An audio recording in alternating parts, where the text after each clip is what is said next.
Okay, it's going to be a review of Backlash 2007. Before we get into it, just going to do a quick little preview of WrestleMania Backlash coming up on Sunday, which is Mother's Day, actually. So yeah, show looks pretty good. Not a lot of filler. 6 matches, just like Backlash 2007. So there's a lot of similarities between the two, I would say. So, yeah, I think what's it open up the show is Drew McIntyre and RK Bro taking on the Bloodline, the 6-man tag match. I just feel like, you know, there's no championship on the line, so it doesn't feel that important of a match, but I still think the match will be a lot of fun. I think you have a lot of different elements here. You got guys that haven't touched in years because they've been on different shows or whatever the reason.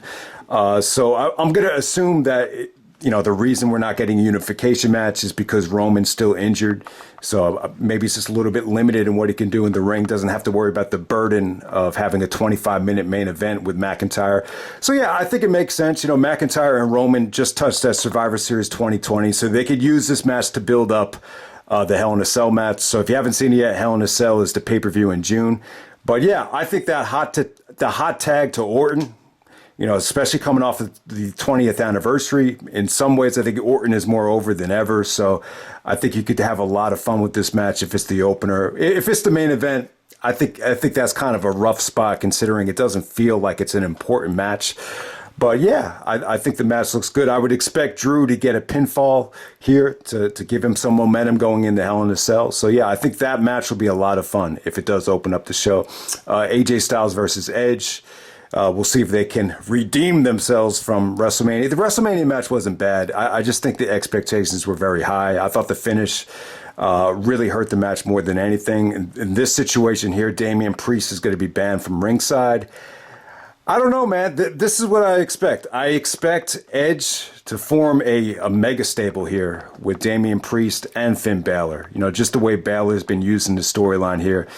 I could definitely see him, you know, turning on AJ and going with Edge. I think this is what Finn Balor needs. I think he could use this stable. So yeah, they're actually calling the stable Judgment Day. You've seen Edge cut some promos with the Hourglass. They've always, you know, actually Judgment Day, I think 2009, Edge is on the cover with an Hourglass. So looks like that's what they're going for here. But I think the stable will be very beneficial to Finn Balor if they go in that direction. I hope, you know, I could be wrong.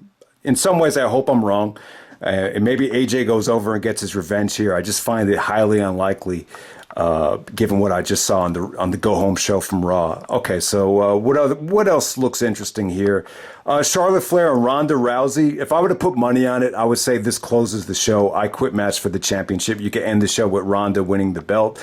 I'm not crazy about it, but at the same time, I think I would just expect some creativity with the booking here. I think you could get some really cool stuff here with Ronda and Charlotte in an I Quit match. Obviously, it's going to be very submission oriented. It'll be really interesting to see if they book like a double cross here, if the fans start turning on Ronda. But I don't think they will. I just think Ronda will probably go over clean. But yeah, I don't think it's a horrible main event, but I'm hoping it does a main event though. I'm in favor of giving Cody and Seth Rollins the main event of WrestleMania Backlash. I just think you reward the guys that stole the show at WrestleMania. You know, reward these guys, give them the main event. You know, maybe that way they get the biggest payoffs of the show. This is another match that I just find very unpredictable because, you know, you would think you want to keep Cody undefeated until he goes for the championship. But at the same time, I mean, you would really think, you know, Rollins deserves to get that big victory here. So the booking here should be really interesting. This had an awesome promo between these two where Seth was talking about how Dusty wasn't good enough to win the belt. And as long as I'm here, you're not going to win the belt.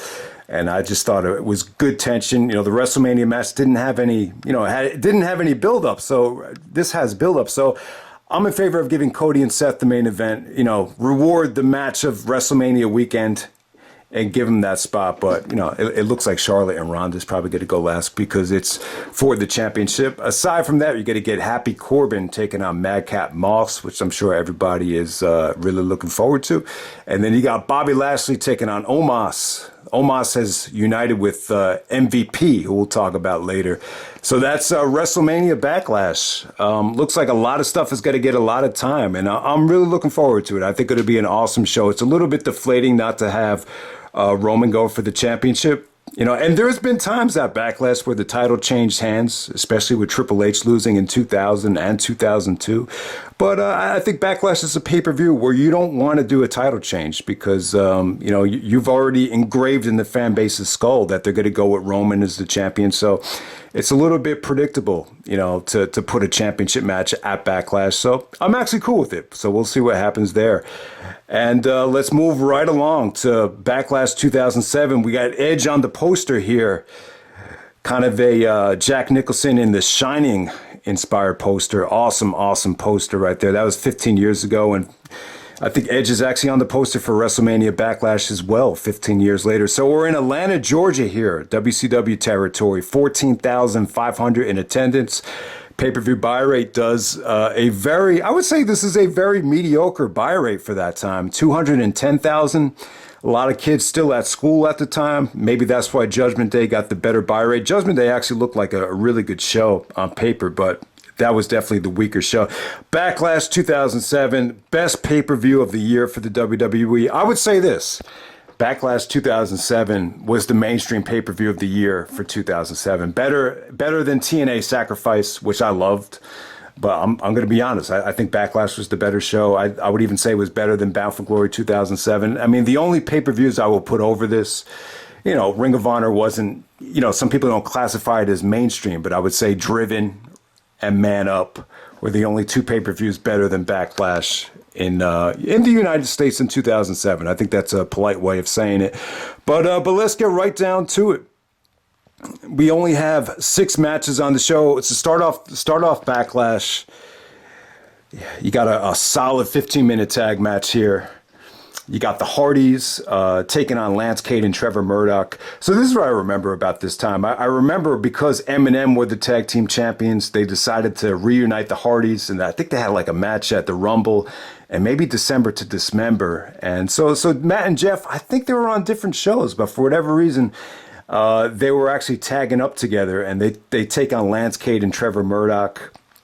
And very important to remember too that Backlash is the first tri-branded pay-per-view. So they stopped the brand-only pay-per-views for Backlash 2007, and it really paid dividends. I mean, you just definitely had a more well-rounded show. You have very little filler here.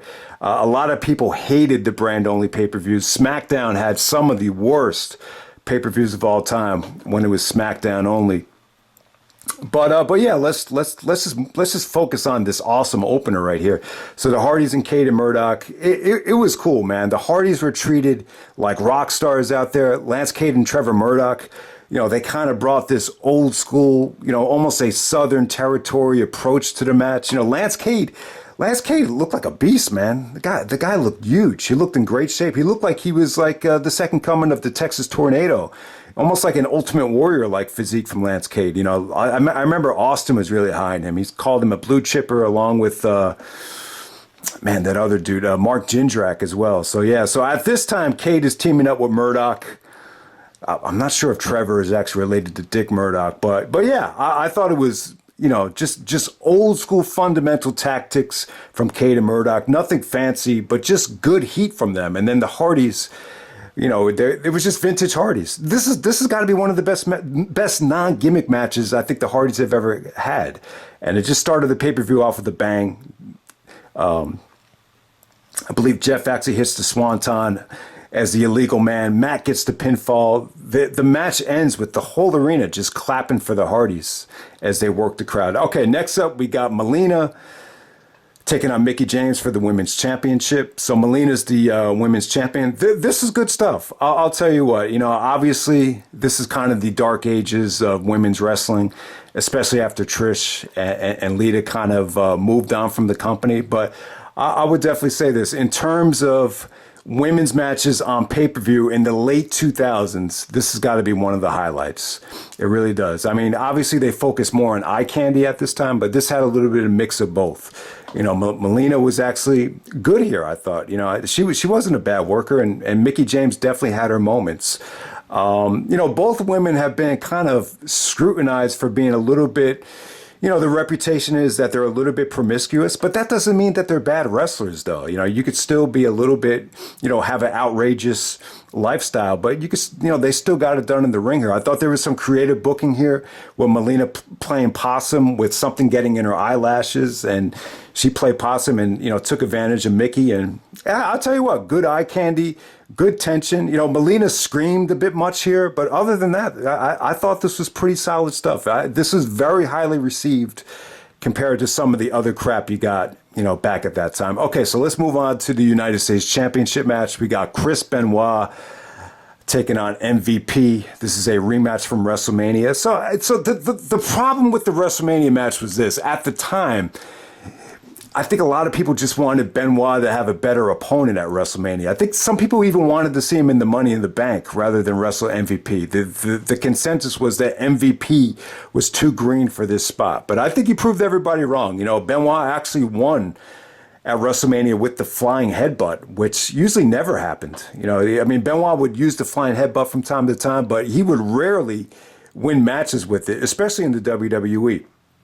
So the WrestleMania match was good, but, I think some people felt it could have been better. This was the best match of Benoit and MVP series. They had some matches on SmackDown. They had a trilogy on pay-per-view, which ended with MVP winning the belt in a 2 out of 3 falls match at Judgment Day, which, was kind of weak. It was a little bit weak because they gave him a tough spot. But I would say this match at Backlash was really good stuff. I would say this is the best. This is the last, great match that Benoit had on pay-per-view. It really was, man. And I just thought he worked his ass off here. Some of the transitions to some of the Germans were beautiful. MVP's counters to the crossface was out of this world. He just kind of rolled through it. Tried to Yakuza him. Benoit would counter it into a small package for the victory. Beautiful finish there. I just thought it was really good stuff. But Benoit worked his ass off here. And I'll say this, there's a lot of similarities, between Benoit and Bryan Danielson. And, Bryan Danielson is 40 years old right now, or is about to turn 41. At this particular time, Benoit was about to turn 40. And it's an interesting comparison because I'll tell you, I would say Bryan Danielson is by far, in better shape than Benoit was in this match. Benoit was still good in everything. He was just carrying a lot of muscle, and he just looked like he had to work a little harder than Danielson did. Danielson just looks like he's in much better natural condition. Like if you compare this match to Danielson against Umaga, from Grand Slam, I don't think there's any comparison. Danielson is just, I would prefer Danielson at 40 over Benoit at 40, without a doubt. I just wanted to make that point there. But yeah, really good stuff. I would actually give this 4 stars. I think it's underrated. Definitely in contention to be one of the top 25 Backlash matches that the pay-per-view has ever had. I think it's got to be up there with one of MVP's best matches. And definitely the best match from the trilogy on pay-per-view. MVP looked good here, man. He looked really impressive. He looked fluid. He looked athletic.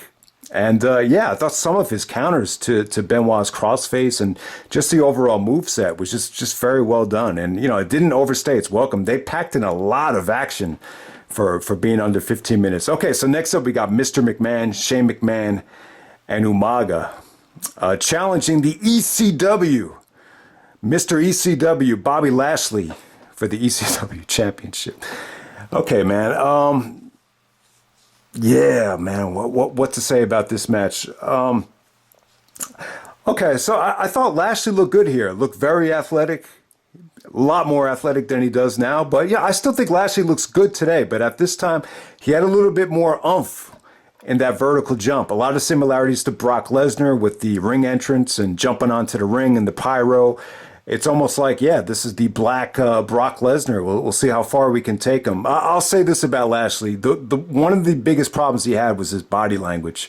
Like, Vince is doing everything he can to get emotion out of Lashley. And it just seemed like Lashley really had to suck it up to make eye contact with Vince and really show that tension. So I think that's probably the biggest thing that was lacking from Lashley here.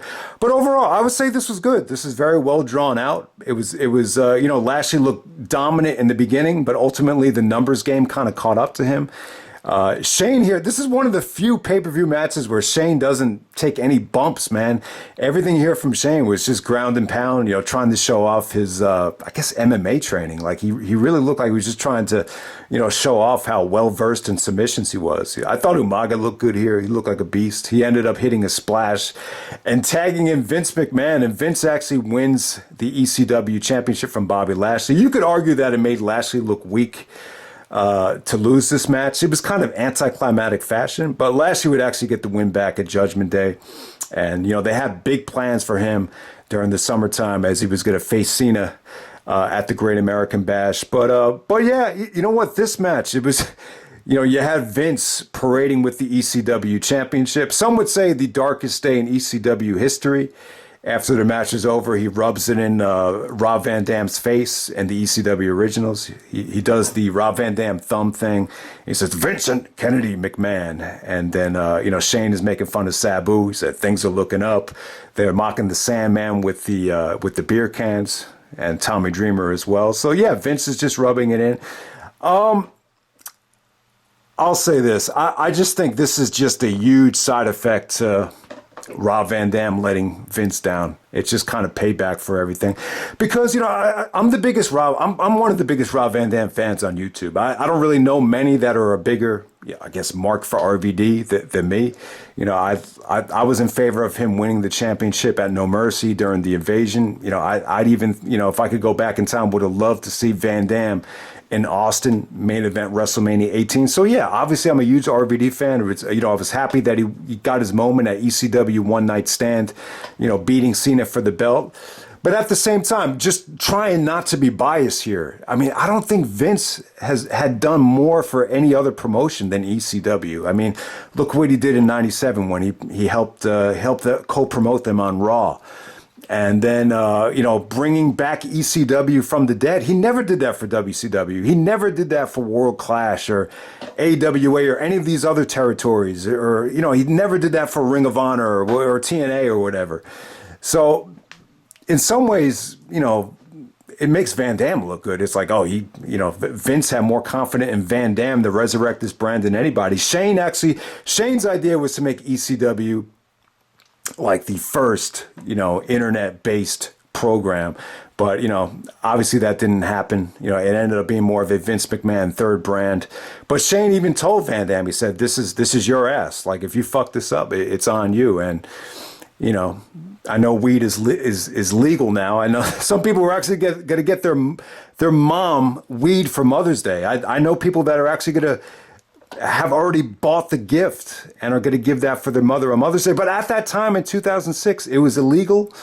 And, it's just bad timing. And, Van Dam let the company down. And to me, like, this is just Vince I think sending a message to the locker room, like, if, you can't let me down. And if I give you that much confidence and you let me down the way you did, then this is the treatment you're going to get. Vince winning the ECW belt. Van Dam's not even on the pay-per-view. At the time, it was reported that he was actually counting down the days, like I used to do at school sometimes if I hated the professor, like counting down the days until, the class was over or until his contract expired. I think it expired by the time One Night Stand came around, which is actually on June 1st. So yeah, Vince is the new ECW champion. This is the time when Vince had already had his head shaved bald, kind of revenge for Bobby Lashley here with the whole Donald Trump situation. Vince was actually wearing a do-rag on this show. So yeah, a lot of things I think bit Vince in the ass. I think he acted too arrogant and cocky at this time.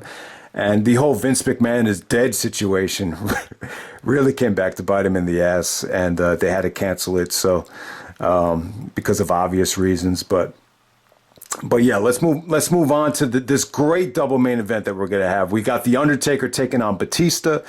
This is a last man standing match for the World Heavyweight Championship. This is another example, just like Rock and Austin at Backlash '99, where the the WrestleMania rematch is, arguably even better than the WrestleMania match. I thought this was that good. So at this particular time, like a lot of people thought Batista was going to turn heel just by the way the crowd was reacting to him. And a lot of the things that he did, like leading up to WrestleMania, you were thought, oh, Batista's in the midst of turning heel. But you never officially got that turn. I think you didn't really get the turn until 2009 when Batista started feuding with Rey Mysterio. So yeah, at this particular time, they were just so against turning guys like Batista and Cena heel. They were going to try to milk it, for all it was worth. But yeah, I got to say, if you haven't seen this thing, it's unbelievable the shape that Undertaker is in. And it's a shame he got injured. I think he got injured in a steel cage match shortly after this.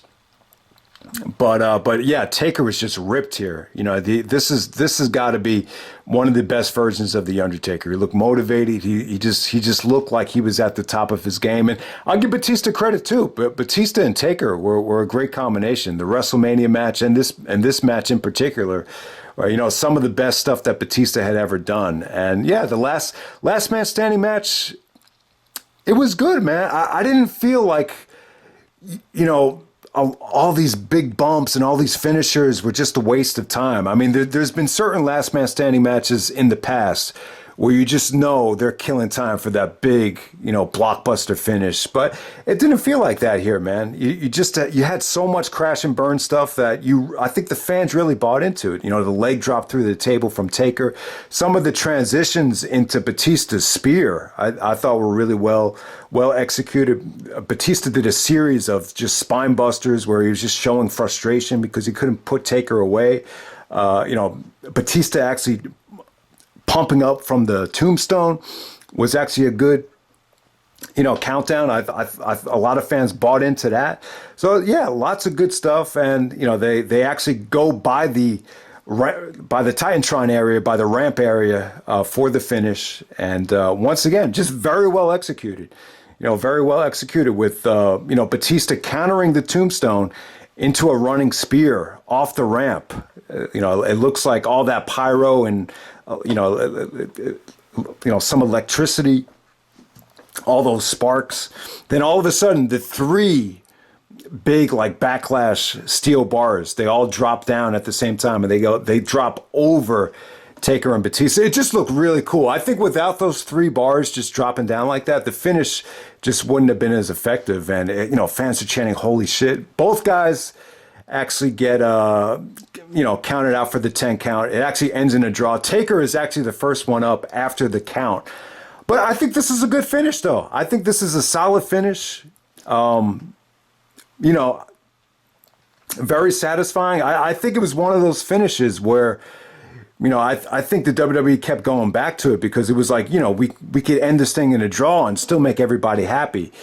But yeah, I thought this was very well done. It's unrealistic to expect Batista to put over Taker 2 times in a row. And, obviously you wanted to keep Taker as champion, but yeah, really good stuff. It's just such a shame that Taker ended up getting hurt here because I really don't think Taker ever looked better. But yeah, guys have started dropping like flies after this pay-per-view. You had Mr. Kennedy, you had Undertaker. Undertaker went down. Shawn Michaels went down. I mean, the list goes on and on. We could start naming the whole roster. Okay, in the main event for the WWE Championship, this is a fatal 4-way match. We got John Cena, Edge, Randy Orton, and Shawn Michaels in a fatal 4-way here. So yeah, if you haven't seen this yet, I got to say this is highly entertaining. Arguably probably the best fatal 4-way I think WWE has ever done.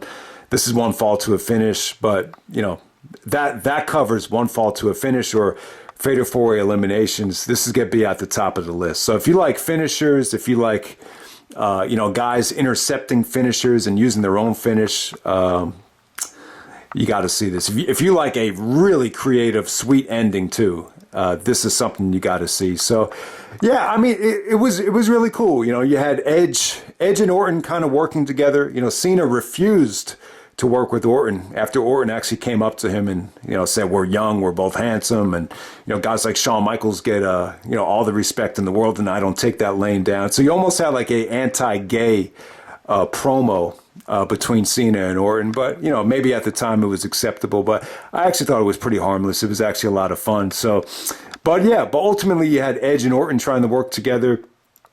You know, it didn't really last that long. Shawn Michaels and John Cena kind of continued their momentum and their chemistry from WrestleMania. This is an incredible week for the WWE. I mean, you had Michaels and Cena go 56 minutes on Raw. Then you got the pay-per-view of the year, Backlash. Then you had a really good Raw match between Edge and Orton the very next night on Raw. Probably the most underrated Edge and Orton match. But yeah, man, I just thought this was a lot of good stuff. Cena got pretty good heat here, but it wasn't like overwhelmingly hatred. It was more fun heat than anything else. Cena actually did a 3 STF views to all 3 guys in the ring. So, you know, that was pretty cool. Michaels busted out the moonsault onto all 3 guys. That was definitely breathtaking. So the moonsault off the top of the turnbuckle onto the outside. But yeah, some of those finishers was just, beautiful to watch. I remember Orton did hit the RKO on Michaels after he intercepted the super kick. And, the finishing sequence was just great, man. It really was. Trying to figure out how it was. All right. So I think it was, so Orton was actually going for the RKO on Cena. So Cena pushes Orton into Edge. Edge actually spears Orton. Cena hits the FU, or attitude adjustment, onto Edge. And then Michaels out of nowhere super kicks Cena. Cena's head actually falls onto Orton. And that's what happened. So Cena's head falls onto Orton. Cena gets the pinfall. Michaels is all pissed off, basically telling Cena that he didn't beat him. So definitely looked like they were planning to a rematch between John Cena and Shawn Michaels, possibly at SummerSlam, maybe even sooner. Michaels actually got hurt at Judgment Day, along with like everybody else on the roster. So that did not happen. But I'll tell you what, guys. This is a great pay-per-view, man. This is the first tri-branded pay-per-view. They finally end the brand-only pay-per-views, which a lot of people really loved. But yeah, I just think this. I think this is pretty much it. You know, this was the best pay-per-view of 2007 for the WWE. I thought they had a pretty good year up to that point, but I think more so than any other year, everything just came on crumbling down. This is very well documented. We've talked about it plenty of times before in the 2007 Rewind, which has a very negative title, but it was a very negative year. So it is what it is. But, that doesn't take away from the fact that Backlash 2007, I got to say, it's got to be up there with the best Backlash that they've ever done. I think it has some good competition. 2000s was probably more consistent. I just think this double main event, arguably exceeds anything from the 2000 pay-per-view. And in some ways, it's got more depth than I think 2004 had. But you could argue that the 2004 double main event or the double attraction was just as good. But yeah, I'm going to say 2007, arguably the best Backlash, and I'm out. All right.